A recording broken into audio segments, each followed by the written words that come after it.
Good morning, good afternoon, and good evening, depending on where you are. Welcome to Microsoft Build 2020. Welcome to today's session using Azure Spatial Anchors to build mixed reality applications at world scale. My name is Matt Fleckenstein. I'll be your moderator and your co-host today. I run marketing for mixed reality here at Microsoft.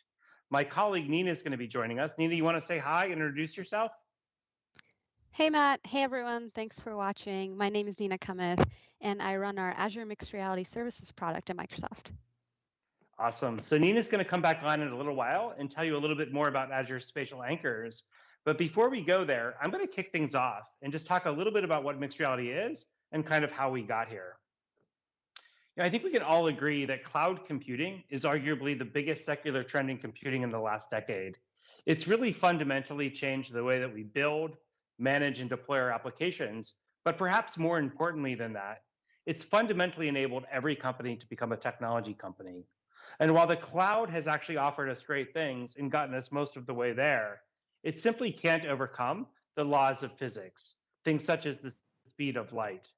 As more and more people and devices get connected at the edge, there's a need for ultra low latency computing that really can imbue the power of AI and mixed reality to enable these next generation experiences.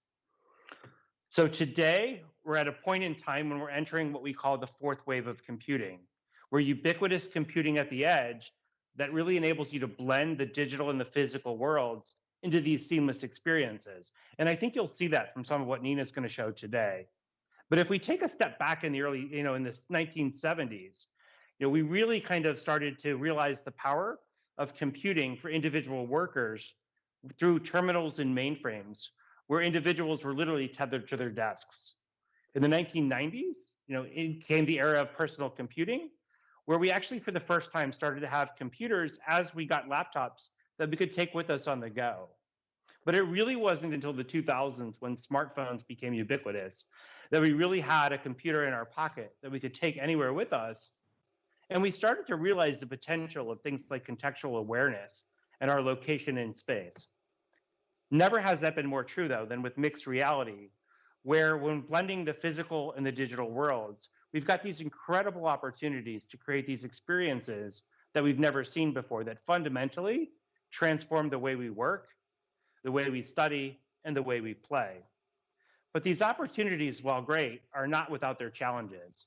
My good friend Mo Ben Zachariah, who's the chief technical officer at a company called Spatial, one of our mixed reality portfolio companies, just says it the way it is. Connecting the digital with the physical worlds is, quite frankly, full of challenges. And nobody knows that better than us here at Microsoft. But to talk not just about these challenges and maybe share some of the things that we're doing to overcome these challenges, I wanted to have Nina come and talk with you all and share some of the experiences that she's learned about leveraging Azure Spatial Anchors and creating these immersive 3D mixed reality experiences really at world scale. So with that, I'd like to invite Nina to come back in and share a little bit about her perspective. Thank you, Matt. Hi again, everyone. And I'm Nina, and I lead our Azure Mixed Reality Services area at Microsoft. Now, as Matt just said, there are still many challenges in building mixed reality applications. And a few years ago, we realized that in addition to providing the power of the compute at the edge with HoloLens, there were also opportunities to really help developers complete their customer scenarios via some services. So we have two services here. Last month, we were really excited to announce the public preview availability of Azure Remote Rendering. And this week at Build, we're really excited to announce general availability of Azure Spatial Anchors. So let me first talk just a bit about Azure Remote Rendering. Many of our customers in mixed reality have these really complex 3D models that they're looking to visualize. So say, for example, in architecture, there's an architectural model, or in manufacturing, there might be a car engine design that you want to review. And technical artists, designers, engineers have spent weeks perfecting these models, designing them, working on them. And when they bring them into mixed reality, they want to see these in full fidelity with high polygon count. What Azure Remote Rendering does is render all of the high compute in the cloud and stream down just the frames so your application user sees all of the detail that they want to see. It's pretty cool. We hope you check it out. Now, today, I want to spend most of the time talking about Azure Spatial Anchors, which is what we're going to deep dive into.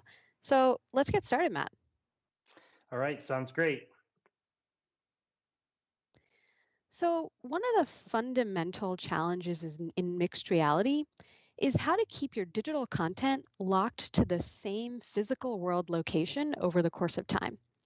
This is called persistence.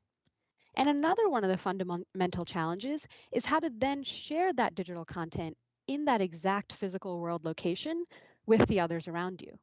This is called sharing. Now, persistence and sharing are pretty basic, normal concepts in life that we just take for granted.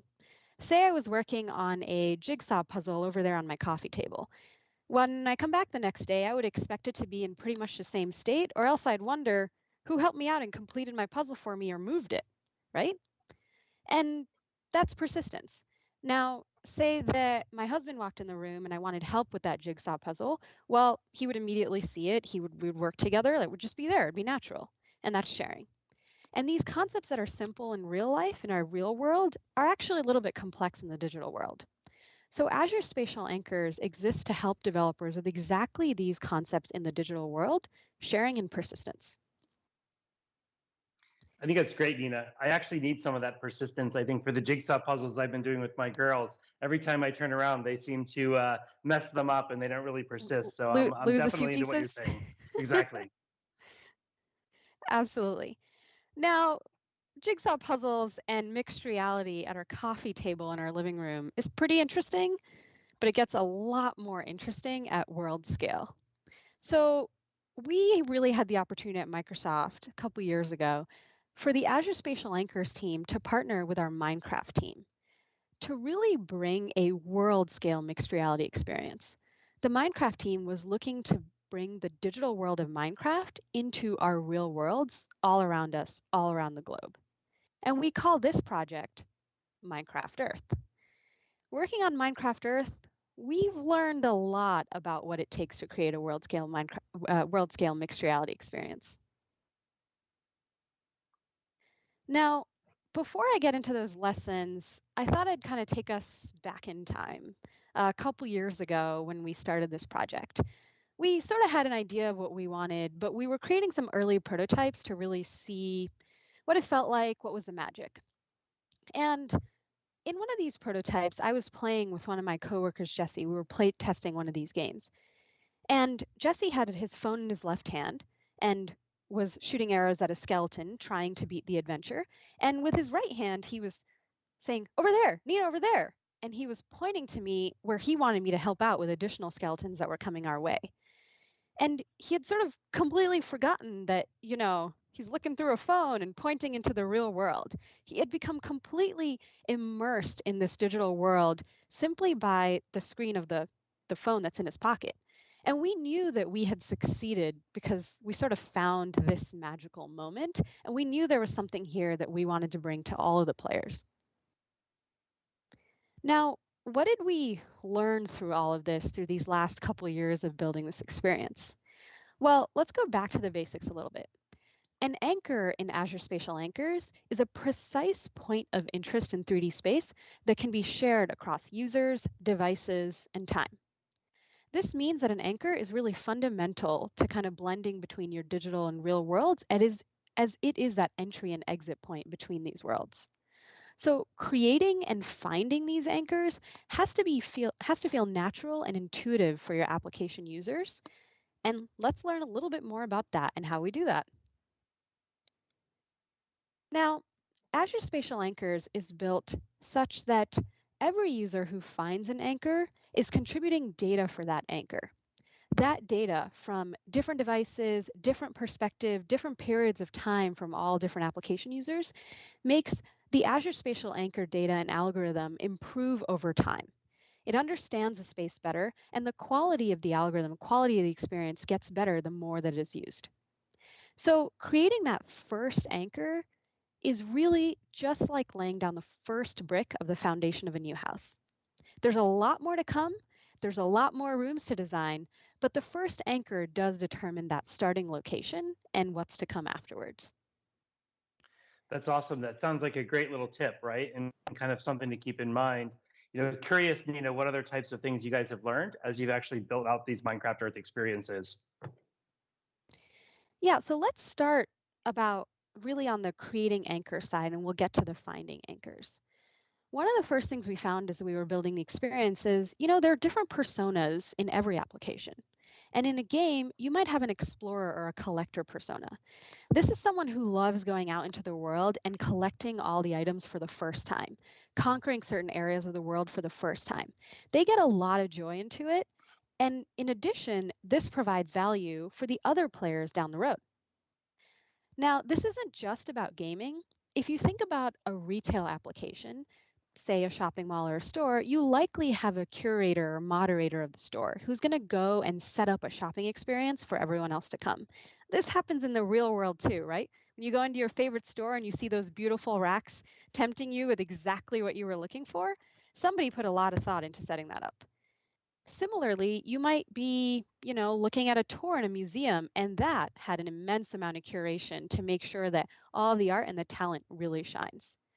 So it's a really unique opportunity to make sure you cater to these application users, the explorers, collectors, moderators, so they can set up the space in just the way that they want to for the next users to come. Now, one of the things you want to do when you're setting up an Azure Spatial Anchor for the algorithm is to encourage rotation and translation with the phone. It's not very exciting. I mean, I don't think I've told any application user about rotation and translation and had them really grok that. So, a more fun way to do it is really to think about encouraging curiosity and interest by lighting up feature points. Feature points are available on most AR platforms, or by thinking through mini puzzles and projects that really encourage movement.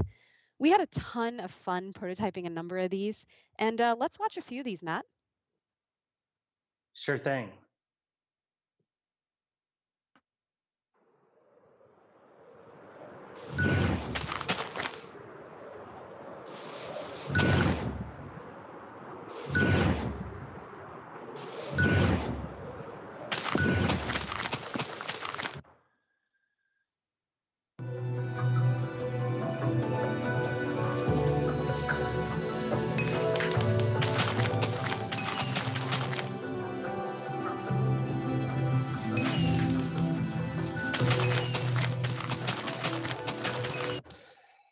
So Nina, it was great watching those videos, but I just want to make sure I'm following along.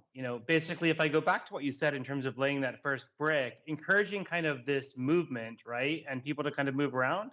So that's actually helping to create a better experience. Am I following that right? Exactly. Encouraging this movement is creating more data for the anchor when we first start out, and thus is creating a better experience for later players that come along. Awesome. And as you might have felt, Matt, when we watched those videos, didn't feel like we were doing something onerous, right? Just felt like we were playing a game. I like that flying thing for sure. um, so another note, now this isn't about Minecraft Earth, but it's something I thought was really cool in another application I've seen.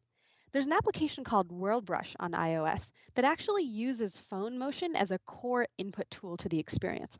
So your phone itself can become the paintbrush you use to paint into the world. So that's a very cool idea. And we love seeing what the world sort of comes up with in designing these sorts of mixed reality experiences. And then lastly, landmarks. Landmarks are your friend and they're the algorithm's friend. Landmarks are really visually interesting, unique points for the Azure Spatial Anchors algorithm. Our computer vision loves that stuff. But at the same time, landmarks can really light up your application user's experience by being able to, you know, pull up something historically interesting or a fact that somebody wouldn't know by showing that right around the landmark. Awesome. So that's a lot of great stuff about creating anchors. What about actually, finding anchors? Yeah, so finding anchors. Now, we just talked about the first player. What about every other player that comes afterwards? That's what you're wondering about. So with finding anchors, you can leverage a lot of the same tips that we just gave in terms of designing your application. But in addition to that, let's talk about maps. We're all familiar with maps. We probably all used at least one maps application today, but there's a few additional tricks that can really help. The first is mini thumbnails on maps. You can enhance map views by adding mini thumbnails and images that you capture during the creation time of the anchor. And like I show in this left-hand side image here, if you've been to the Microsoft Commons before, and that's a frequent spot for me, uh, as soon as I get there, and even with this tiny little image there, I know exactly where the application is sort of naturally telling me to look. And we found a lot of users naturally cue in to these kinds of small images. The other is to use a satellite view. We did early testing, and we found that many more of even our own employees and colleagues that I work with were able to more easily find the anchor via using a satellite view than a traffic view. Because your brain sort of naturally gets cued into, hey, maybe I should be like on this side of the grass or over there by the trees. And lastly, using application sign-in and load-in time can really help make this feel fast and seamless for your players. A lot of times you can just turn on the phone camera and begin finding the anchors such that by the time your application loads, the user already feels like, oh my gosh, the phone already knows exactly where I am in the world. And that has made it feel very, very, very, very smooth. Now, thank you for listening. And if you don't take away anything but three things from our brief chat today, I hope it's these three. First is that this concept of persistence and sharing, which is really natural for our real world, takes a bit of effort in mixed reality, but is fundamental to blending the real world with the digital world. Second is that Azure Spatial Anchors enables this persistence and sharing for your mixed reality experience, whether it's room scale or whether it's world scale. And lastly, we would love to help you and we'd love to learn with you. We hope you check out Azure Spatial Anchors today. It's available in general availability. And please reach out to chat to us. We'd love to hear from you. Awesome. Thanks, Nina. Hey, I've got a bunch of questions rolling in. Clearly, some good interest. Maybe one that I'll kind of start with. I've got a question here just around the notion of persistence. You talked about it in your jigsaw puzzle example, right? The question is basically, how long do anchors persist for, and who has access to them? Great question. So with Azure Spatial Anchors, anchors persist for as long as a developer wants you to. By default, they persist forever.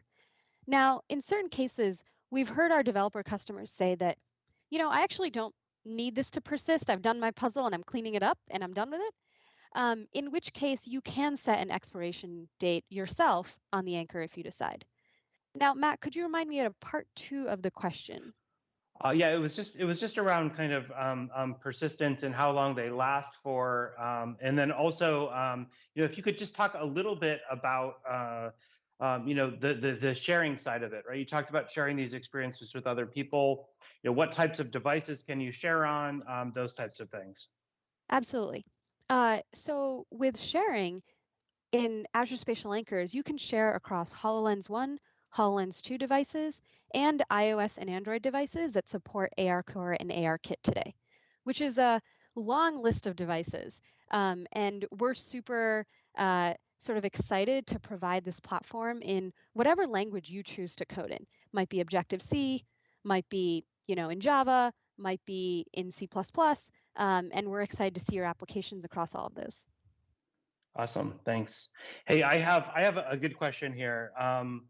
How do you ensure privacy when you're scanning the world, right? Are there image textures or just a set of abstract feature points, right? Those types of things. So I know this is certainly something that we kind of dealt with when we were kind of, going after the Minecraft Earth opportunity. You want to talk a little bit about that?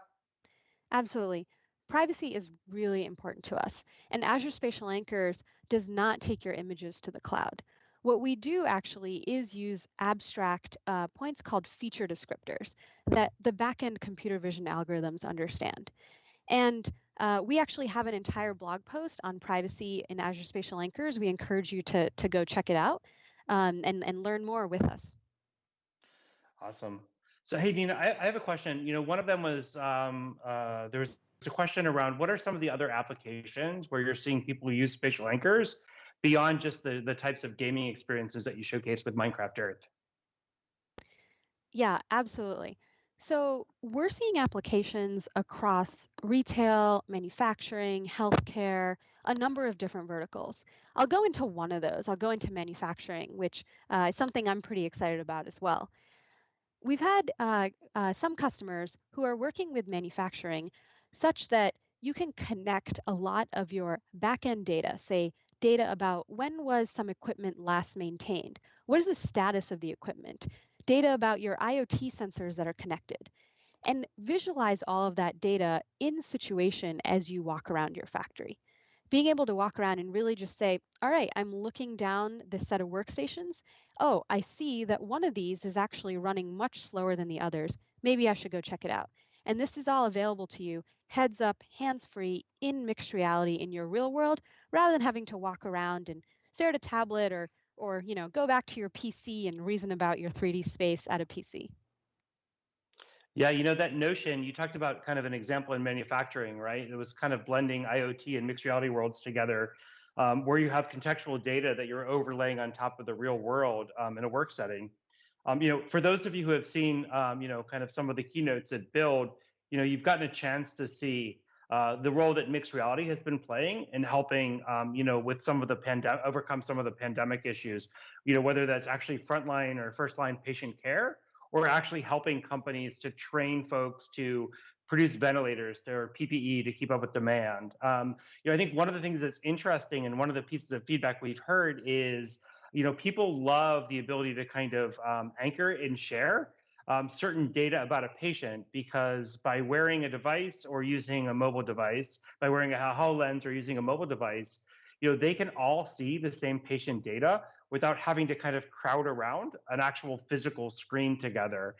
And so in this time period, where, when they're practicing social distancing, we've seen a lot of uptake and excitement just around that very basic capability of doing those types of things. That is a great point. It's been super interesting to see the acceleration we've had due to all the changes in how life is running these days. Yeah, there's no doubt, right? It's more and more kind of push toward kind of working remotely and finding new ways to kind of collaborate. So for sure.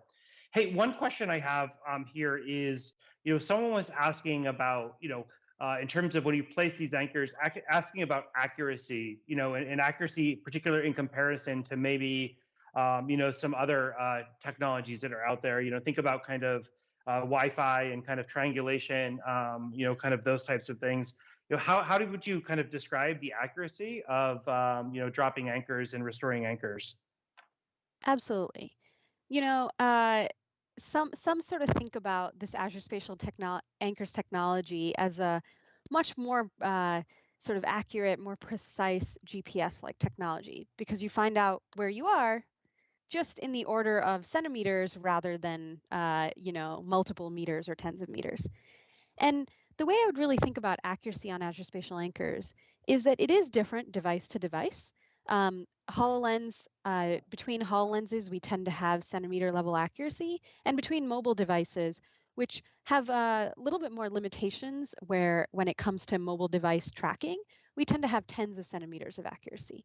But these are scenarios where exactly you are. Are you right in front of the table? Are you right under the tree? These kinds of things really matter, and this is what we're looking to support. Awesome. Hey, one more question here that kind of it kind of starts to bridge a little bit back into kind of the privacy thing, but it's a Mhm. little bit more broad than that, which is, do you have as you kind of set anchors and place content against anchors, do you have the ability to control who sees kind of that content? Absolutely. Um, I'll talk about kind of two levels of control I think will be interesting for folks. One is the anchors themselves, and the other one is the content. Azure Spatial Anchors deals entirely with the anchor data. And our service is set up such that a developer can decide the tenants or multiple tenants that they want to support. So we don't take this data and publish it for the rest of the world. Um, this is really available, say that work at Starbucks or you work at T-Mobile. Those become your anchors as a developer and the owner of that.